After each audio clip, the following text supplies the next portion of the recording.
Hi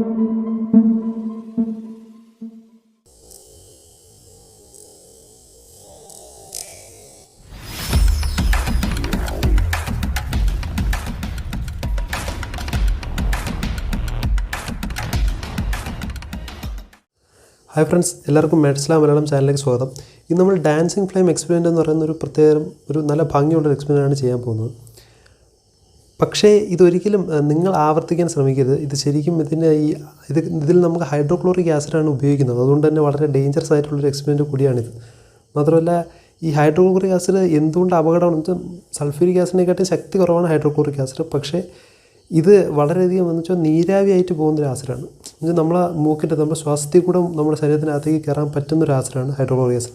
അതുകൊണ്ട് ഇത് കൈകാര്യം ചെയ്യാൻ അറിയാവുന്നവർ മാത്രമേ കൈകാര്യം ചെയ്യാവൂ.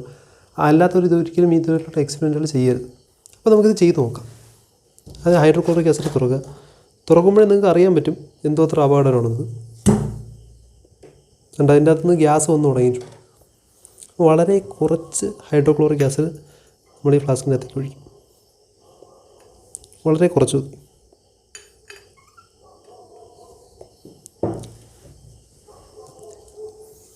വളരെ കുറച്ച് ഹൈഡ്രോക്ലോറിക് ആസിഡ് ഒഴിച്ചതിന് ശേഷം നമുക്കിത് അടച്ചു വയ്ക്കാം. ഇവിടെ നമ്മൾ ശരിക്കും ഉപയോഗിക്കാൻ പോകുന്ന റിയാക്ഷൻ എന്തെന്ന് വെച്ചാൽ, ഈ ഹൈഡ്രോക്ലോറിക് ആസിഡും ഈ അലൂമിനിയം ഫോയിലാണ്. അലൂമിനിയം ഫോയിൽ ഞാൻ കുറച്ചെടുത്തിട്ട് ഇത് ചെറിയ ഉണ്ടകളാക്കി ഇതിൻ്റെ അകത്തേക്ക് ഇടുമ്പോൾ ഈ aluminium foil hydrochloric acid react ചെയ്തിട്ട് ഹൈഡ്രജൻ പുറത്തുവിടും. ഈ ഹൈഡ്രജൻ കത്തുന്ന വാതകമാണ്. ഹൈഡ്രജൻ നേരെ പുറത്ത് പോകുന്നതിന് കുറച്ച് ഹൈഡ്രജൻ ഇതിൻ്റെ അകത്ത് ഇങ്ങനെ തങ്ങി നിൽക്കും.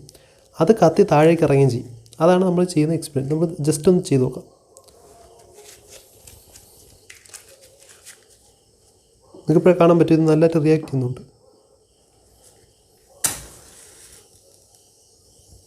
കണ്ടോ? അപ്പോൾ ഇവിടെ നമ്മൾ ശരിക്കും ഈ ഹൈഡ്രോക്ലോറിക് ആസിഡും ഈ അലൂമിനിയം തമ്മിലുള്ള റിയാക്ഷനാണ് ഉപയോഗിക്കുന്നത്. പക്ഷേ നിങ്ങൾ കണ്ടായിരുന്നു, ഈ ഹൈഡ്രജൻ കത്തുമ്പോൾ പ്രത്യേകിച്ചുള്ള നിറങ്ങളൊന്നും വരുന്നില്ല.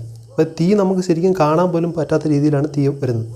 അപ്പോൾ അതിന് വേണ്ടിയിട്ട്, അതായത് നമ്മൾ ഈ ഹൈഡ്രജൻ കത്തുന്നതിൻ്റെ തീക്ക് നിറം വരാൻ വേണ്ടിയിട്ട് നമ്മൾ ചേർക്കുന്നതാണ് ഈ കോപ്പർ സൾഫേറ്റ് എന്ന് പറയുന്ന രാസവസ്തു. നമുക്കറിയാം, തുരിശ് റബ്ബറിൻ്റെ കുമിൾ ബാധയ്ക്കൊക്കെ അടിക്കുന്ന ഒരു വിഷമാണിത്. കോപ്പർ സൾഫേറ്റ് എന്ന് പറയും. ഇത് നമ്മൾ ചേർക്കുകയാണ്.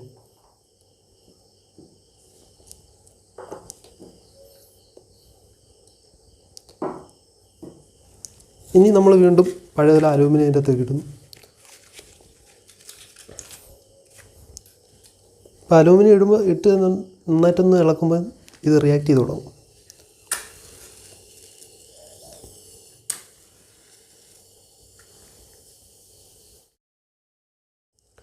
നമുക്കിനി ഈ അലൂമിനിയം പീസ് ഇതിൻ്റെ അകത്തിട്ട് ലൈറ്റ് ഓഫ് ചെയ്ത് കത്തിച്ച് നോക്കാം.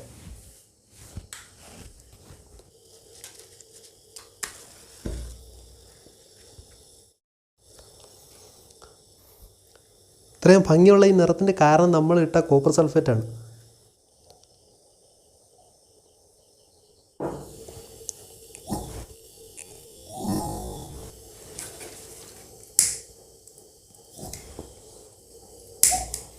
പിന്നെ എന്തുകൊണ്ട് ഇതിനിങ്ങനെ നീല നിറം കിട്ടുന്നു, അതുപോലെ മറ്റ് കെമിക്കലുകൾ ഏതൊക്കെ നിറം തീക്ക് കൊടുക്കും എന്നൊക്കെ അറിയണമെന്നുണ്ടെങ്കിൽ നിങ്ങൾ താഴെ കമൻറ്റ് ചെയ്താൽ മതി. ഞാൻ അതിനുവേണ്ടി മാത്രമായിട്ടൊരു പ്രത്യേകം വീഡിയോ ഇടാം. അപ്പോൾ ശരി, നിങ്ങൾക്ക് എല്ലാവർക്കും സംഭവം മനസ്സിലായെന്ന് വിശ്വസിക്കുന്നു. അടുത്ത വീഡിയോയിൽ കാണാം.